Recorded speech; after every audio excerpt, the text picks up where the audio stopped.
Дүйсенбілік дүйім жұртқа бүгінгі таңдарыңыз жарық болсын дейміз. Құрметті көрермендер, Таңшолпанның екінші сағатында студиямызға қонаққа келіп отырған біздің қонағымызбен таныс болыңыздар. Тоққожа Қожағұл студиямыздың қонағы, Қазақстан Суретшілер одағының мүшесі, мемлекеттік дарын жастар сыйлығының иегері. Аға, студиямызға қош келдіңіз. Қош келдіңіз аға, таң жарық болсын. Рахмет.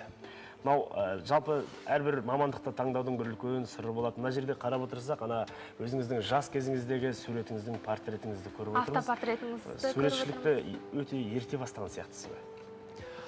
Жоқ, мен суретшілікті бала кезде суретші болсақ деген бір арман болған. Мен өзі тамылжыған, қазақтың керемет, қан тәңірдің етегінде дүниеге келген адаммын. Сол сұлу табиғат мені суретшілікке жетелеп алып келген.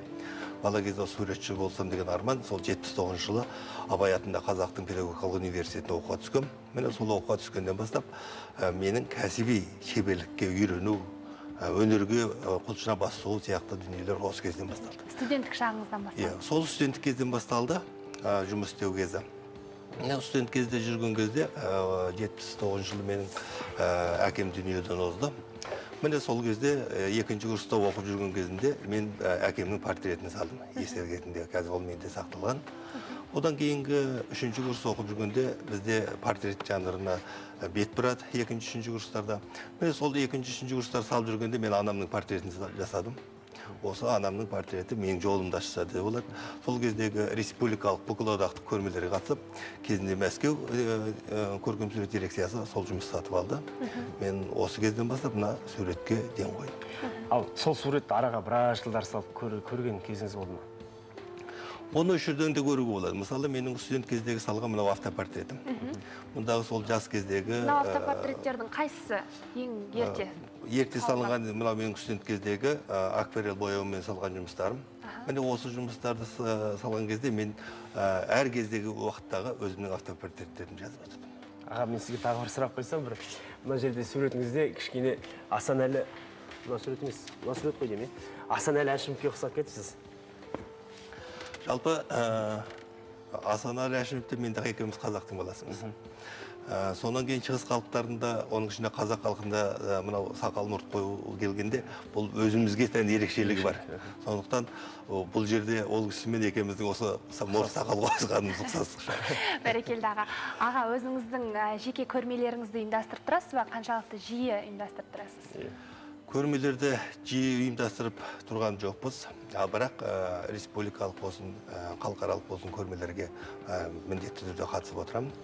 Жеке көрме жасау деген сөз, ол елдің алдында үлкен жауапкершілікпен келу керек деген сөз. Осының алдындарында бір-екі рет жасалған көрмелерім болған. Ал енді бір үлкен көрмеге қазір дайындық үстіндемін. Енді мынау сурет жанрында осы мен бүгін студияға әр кезде салған автопортреттерімді әкеліп отырмын. Ол мынау акварельмен салды студент кезде салған жұмылысым болатын болса, мынау кейінгі көмірмен салынған. Биылғы жылғы болу керек, Биылғы жылғы осы жазда. Көмірмен салынған ба? Иә, көмірмен салынған бір демалып отырған кездегі салған автопортретім еді. Ал енді мынау жинақталған автопортрет үш белес деген жұмысым. Бұл жұмысқа келерде жалпы бейнелеу өнерінде 1545 жылы Лоренц деген италия суретшісі болған. Сол өзінің портреттерін, осы автопортретін бір картинаның бетіне жинақтап салған. Онда ол қырынан, жанынан, алдынан қараған суреттер болған. Ал енді осыдан кейінгі мынау армияның атақты суретшісі Сарянның өзінің үш жас деген жас кезі, орта кезі, 60-тан асқан кездегі келген салған бар. Ал енді менде мынау автопортретімді үш белес деп атадым. Біздің мынау қазақтың дүние танымында мынау жас ерекшелігі адамның өзгеруі мүшел жасқа байланысты. Мысалы, бір мүшел, екі мүшел деп 13, 25, 37 деп жатады. Міне осы жасқа байланысты адам өзгеріске түсіп отырады. Мысалы, мынау сондағы менің 13 жастағы суретім, яғни 4-1-ға алынатын болса, адамның сол кездегі мен бала ретіндегі дүние танымды сондайға алған. Ал андау дөңгелекке алынып отырған 25 жас өздеріңіз білесіз ғой, айқай 25. Ал енді мына 37 жас өжен тоқталған дүние бар. Осындай дүниелерге келгенде Мұқаңның бір жақсы өлеңі маған сол кезде есіме түскен.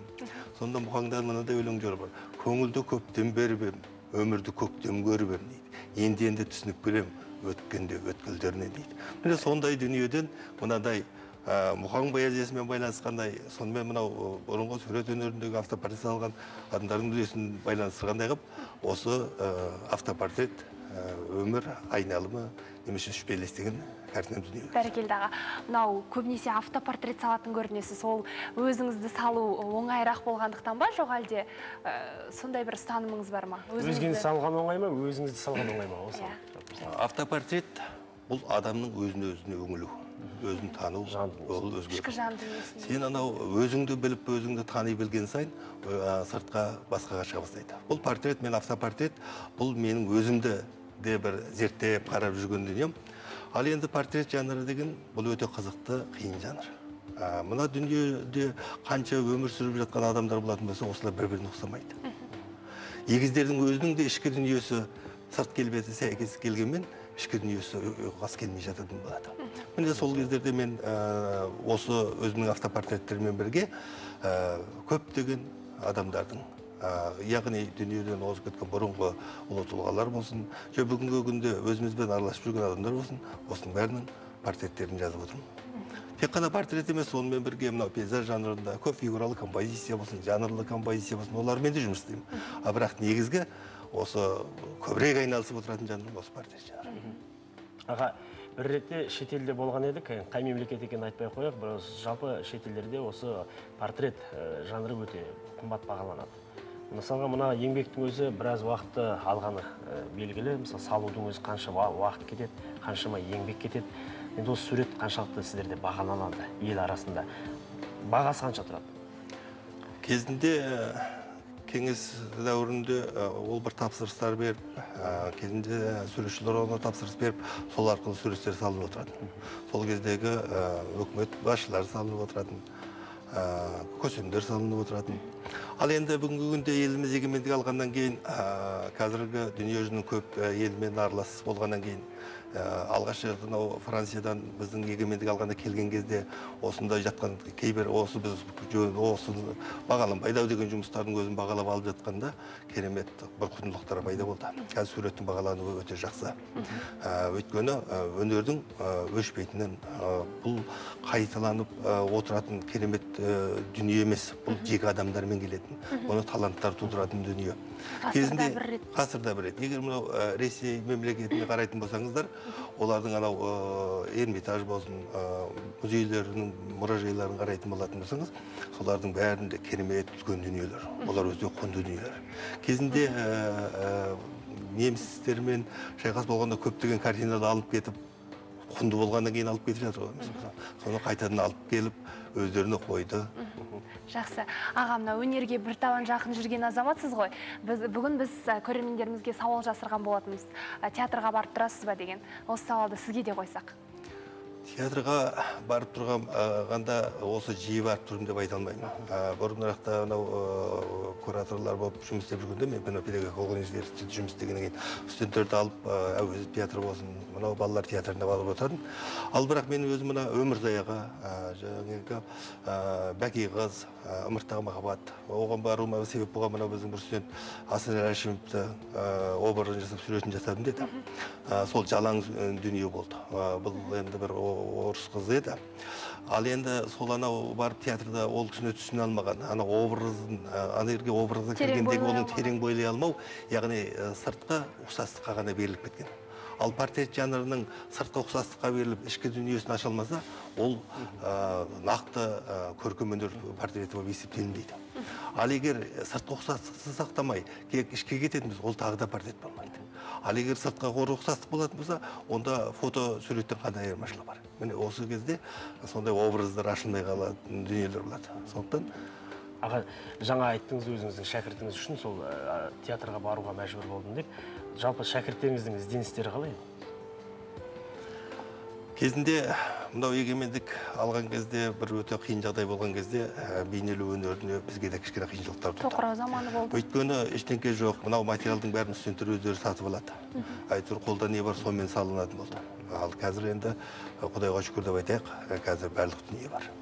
Қазір үйренем деген талап қойған адамға, жасқа, білем дегенге біз соның өзін жолға қойып отырмыз. Өйткені көшеге шықсаңыз нарық. Ал енді сурет өнері ол бір жерден оқып алатын дүние емес. оны бір жерден қарай салатын дүние емес. Табиғи дарын болу керек. Дарындықпен бірге бұл еңбек, таза еңбекпен келетін дүние. Аға, ана сөзіңіз аузыңызда шәкірттеріңіз жөнінде айтып отырсыз. Ұстаздың бақыты шәкіртінің сәттілігі дейді ғой. Сіздің өзіңізден озған бір үлгі тұтатын, сондай бір жақсы көретін шәкірттеріңіз бар ма? Біздің өзімізді оқып, біз енді өзіміз алдымызда көптеген ағаларымызға қарап өстік. Ол енді бізде болмағанмен Телжанов ағаларымыз, Мәмбиев ағаларымыз үлгі тұтып өстік. Ал енді Салихидин Айтбаев, Кенбаев ағаларымыздан. Ал енді бүгінгі күнде біздің өзімізде мынау Қилуаев Нұрлан, мынау Алмас Сырғабаев деген азаматтар кейінгі жас толқын өздерінің үлкен өнерімен тек қана біздің өзімізде ғана емес, жақын алыс шетелге танылып келе жатқан студенттер бар. Олар енді бұл бейнелеу өнерінің тағы да бір жоғары биіктіктерін көрсетеді ғой деп. Шетелде отырсыз. Осы шетелдерге қаншалықты жиі шығасыз, және біздің көбінесе мына шығармашылықтың адамдары көбінесе шетелде білім алып, сол жақта өздерінің потенциалдарын көрсетіп жатады. Сіз қаншалықты шетелге жақынсыз? Мен енді шетелге бұлай туристік дүниемен барған болмаса, бұлай көрмелер алып бармаған. Ал енді шетелдердегі дүниелерді алып қарайтын болса, мен мына Ресейде біраз болдым. Сонда мынау Москва, Ленинградтың өнер адамдарымен болған кезде солар бізді көбірек мақтайды. Өйткені осы қазақтың қара шаңырағы бітірген студенттер кезінде қазір Москвада болсын, мысалы Германияда болсын, солар керемет, сонда қазақтар деп айтады. Енді олар өз жерден кеткен немістер, өз жерден кеткен орыстар, сол Қазақстан келген қазақтар қазір мынау Германияда керемет жоқсы жетістіктер дейді.